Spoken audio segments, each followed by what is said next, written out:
팔아가던 집이 5억대로 떨어지자 가성비가 좋다면서 63명이 몰렸다 라는 게 이 뉴스의 헤드라인 제목입니다. 왜 이런 제목의 뉴스를 내보내는 걸까요? 부동산 거래 절벽 시기에 경매로 일반 사람들에게 집값이 싸니까, 집값이 내려가니까 사라고 이제 부추기는 거죠. 감히 말씀드리건대 2023년 1월 지금 말씀드립니다. 앞으로 5년간은 집을 아예 살 생각을 안 하는 게 좋겠다라는 겁니다. 그보다는 기다리는 게 좋겠다. 관찰하는 게 좋겠다라는 말씀을 드립니다.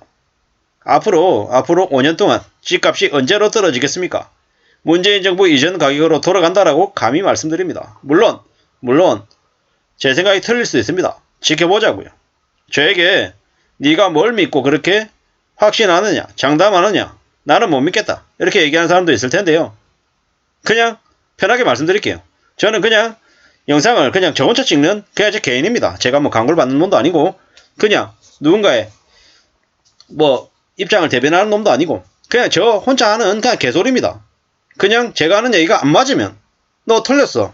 난 너하고 생각이 달라. 이렇게 얘기하면 되는 거다라는 거죠. 득달같이 달려들어서 저에게 엄청나게 비난을 쏟아낸다 해서 상황이 바뀌는 거 아니라는 거죠. 뭐 제가 말한다고 시장이 바뀌는 것도 아니듯이 말이죠. 앞으로 집값은 계속 떨어질 수밖에 없다. 이렇게 말씀드리는 이유에는 몇 가지가 있습니다. 첫 번째, 지난 10여 년이라는 기간 동안 집값이 너무 많이 올랐다. 특히나 그 중에서 2020년, 2021년, 2022년까지 코로나 팬데믹 이후에 너무 많이 올랐다. 코로나 팬데믹 기간 동안 대략 30% 가까이 전국에서 집값이 올랐다. 평균의 함정이 있기 때문에 30%가량 올랐다라는 건 지역에 따라서는 3배, 4배 오른 지역도 있더라는 겁니다. 제가 사는 동네만 해도 5억 하던 집이 18억까지 갔다가 19억까지 갔다가 최근에 와서 한 14억 5천, 15억 정도로 내려왔습니다. 무슨 얘기입니까? 아직 내려갈 여지가 많다라는 겁니다. 뭐 14억에 붙여놓고 15억에 붙여놔도 사람들이 쳐다도 안 본다라는 겁니다. 그냥 관심만 보이냐? 관심도 없다라는 겁니다. 근데 주변에서 14억, 15억에 내놨다고 얘기하니까 내가 10억에 내놔서 팔 수 없다라는 거죠. 여전히 욕심을 부리더라는 겁니다. 5억이었던 때는 생각 안 하고 지금 15억이니 14억이니 얘기하고 있는 데가 꽤나 많더라. 지금 어떻게든 조금이라도 빨리 서둘러서 팔아내는 사람들이 위너다 라는 말씀을 드립니다. 경매도 8억 하던 집이 5억으로 떨어지니까 좋다고요? 저 8억은 호가 기준이고 5억도 아마 비쌀 겁니다. 한번 이 뉴스를 한번 살펴볼게요. 남양주의 별내 30평대 아파트가 8억 1천만 원이 감정가인데 두 번 유찰돼서 5억 9천만 원에 낙찰이 됐답니다. 이게 비싼 건지 싼 건지 사실 잘 모르겠습니다. 근데 그냥 느낌상으로는 남양주 별내면 30평대면 5억 9천이 싼 건가? 3억 5천 4억 돼야 되는 거 아닌가? 뭐 제 생각입니다. 제 생각. 인천 서구의 가정동의 아파트 감정가가 2억 1,800 두 번 유찰돼 가지고 1억 6천에 집주인이 샀답니다. 부천시의 아파트도 5억 5천만 원에 매각이 됐답니다. 여전히 비싼 것 같은데요. 뭐 경기도 고양시 덕양구에는 30평대가 3억에 팔렸답니다. 감정가 책정이 오래된 물건은 현재 집값이 하락세를 보이더라도 감정가 자체가 다른 매물과 비교해서 애초에 낮게 책정돼서 시세보다 낮은 편이다. 가격 경쟁력이 있는 매물에는 저가 매수를 노리는 응찰자가 많이 몰렸다.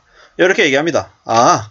여기 응찰자가 58명, 56명, 43명 이렇게 몰린 거로 봐서는 지금 경매 시장도 여전히 가격이 높구나. 이런 생각이 듭니다. 팔아 가던 집이 5억으로 떨어지자가 아니라 팔아 가던 집이 2억이고 3억이고 떨어져야 어쩌면 제대로 된 가격이 아닌가. 이런 생각이 듭니다. 물론 제 생각이 엉터리이고 말도 안 될 수 있습니다. 하지만 뭐라고 얘기하냐. 앞으로 가격이 많이 떨어질 것이다. 조금 떨어졌다고 급히 살려고 하지 말고 신중하게 지켜보자. 이런 얘기들이 더 많습니다. 저도 이제 이 신중하게 지켜봐야 된다는 말에 적극 동의합니다. 앞으로 시간이 많이 지나도 집값이 더 떨어져도 거래 절벽이 여전할 겁니다. 일반 거래시장에서 거래가 안되면 경매시장으로 옮겨가겠죠. 근데 그 경매시장도 사람들이 몰리다가 나중에 시간이 지나면 어떻게 된다? 사람들이 사라진다. 이런 얘기를 하죠. 부동산으로 정말 싸게 사는 건 경매시장에서 아무 응찰자가 없을 때 혼자 가서 나홀로 조용히 살 때, 그때가 제일 싸게 살 때라고 합니다. 그리고 언론 뉴스에서 이런 얘기가 나온다고 하죠. 더 이상 부동산으로 재테크를 못한다. 이제는 집은 더 이상 사서 재산 증식의 수단이 못 된다. 집은 그냥 오로지 실거주하는 목적인 거지. 집을 통해 가지고 돈 벌 생각은 버리는 게 좋다. 이런 뉴스가 나올 때 그때가 바로 집을 살 시기라고 얘기하더라고요. 뉴스를 통해서 이제 그런 흐름을, 그런 분위기를 파악해 놓는 게 필요하겠다라는 말씀을 드리는 거고요.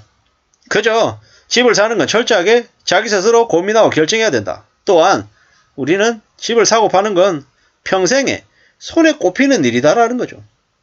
그냥 주식 사고 팔듯이 샀다 팔았다 할 수 있는 그런 게 아니다라는 말씀을 감히 드립니다. 지난 10여 년의 기간 동안 집값이 계속 올랐다. 그 말인즉슨 다르게 얘기하면 앞으로 집값이 한 5년가량은 혹은 5년 이상은 내려갈 수밖에 없다라는 말씀을 드립니다. 그리고 다시 집값이 오르려면 어떻게 되겠습니까? 윤석열 정부가 지나가고 다음 정부가 들어서고 난 이후에 그때쯤에나 집값이 다시 이제 올라가지 않겠냐 라는 생각을 해봅니다. 제 생각입니다. 제가 정확한 타이밍을 맞출 수 있는 것도 아니고, 타이밍이란 적당한 시기랑 그저 지켜보면서 두고 보면서 예측하는 거다라는 말씀을 드립니다. 앞으로 우리가 살아가는 삶은 꽤나 삭막하고 어려울 거다. 부동산 따위에 관심을 한동안 못 가질 거다라고 봅니다. 한국의 경제 성장률이 마이너스가 될 수도 있고 0%가 될 수도 있는 게 지금이죠.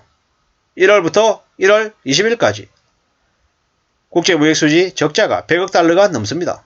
이러다가는 2023년 내내 적자가 1000억 달러가 넘어갈지도 모른다라는 생각도 들고요.